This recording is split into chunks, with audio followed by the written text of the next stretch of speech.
The whole idea of the Infiniti 2011 QX is that it's supposed to feel like a Learjet once you step into it. Do you feel like it feels like a Learjet so far?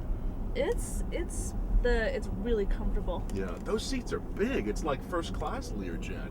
Yeah, I mean, I went and sat in the back seats, and you're equally as comfortable. Right. We've turned up all aspects of it: design, technology, and performance. So you start with the design on the exterior. It's just a completely new, I would say almost revolutionary design. But you step in and you get that take your breath away kind of moment. So we really tuned up the design. And then on the performance, we actually increased the horsepower by 80 on the truck. So we're at 400 horsepower.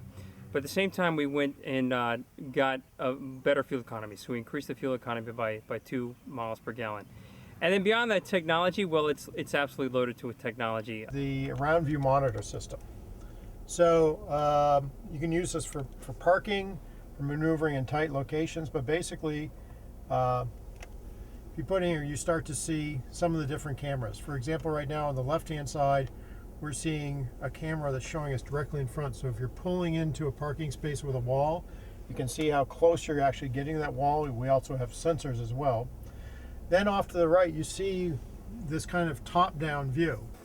Here are the cameras under the mirror. Okay. They're right here. All right. And then you have camera. Here's the front camera right here. And it's kind of hidden, isn't it? Yep. In the logo. And then the rear camera. It just pieces it all together. Yeah, exactly. And the rear camera is actually right here.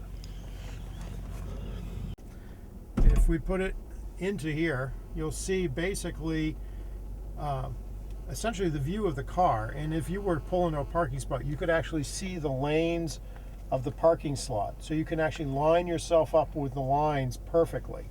What we're also seeing here is the rear camera now, not the front camera.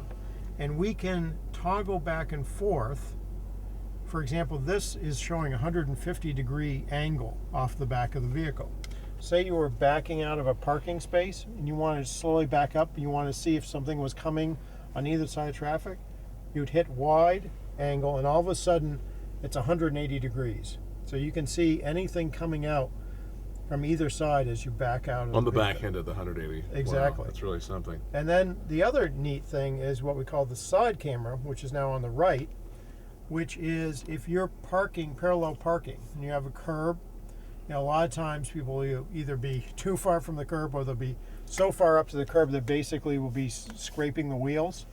We have the ability now to actually look at that. It's using a camera on the mirror to see how close you are to the curb itself. So I can turn the wheel, and as you can see, it has lines that tells me how far maximum the tire is, in terms of its turning radius. That's so amazing. I can tell whether I'm going to hit the curb or not hit the curb by lining the curb up with that yellow line. When will we see this on the market, and around what will it cost? July of this year, 2010, about $56,000 to start with. The nice thing is the price of the car, the truck, is exactly the same as it was of our previous version. So despite the fact that we're going to give you a whole lot more safety, design, performance, technology, it's going to be the exact same price.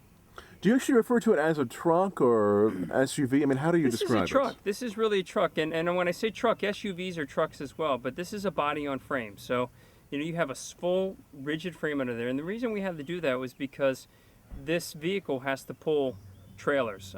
This is a vehicle where you'll find somebody's got horses that they're outing on, or a motorhome, or a boat. It's for toys, okay, frankly.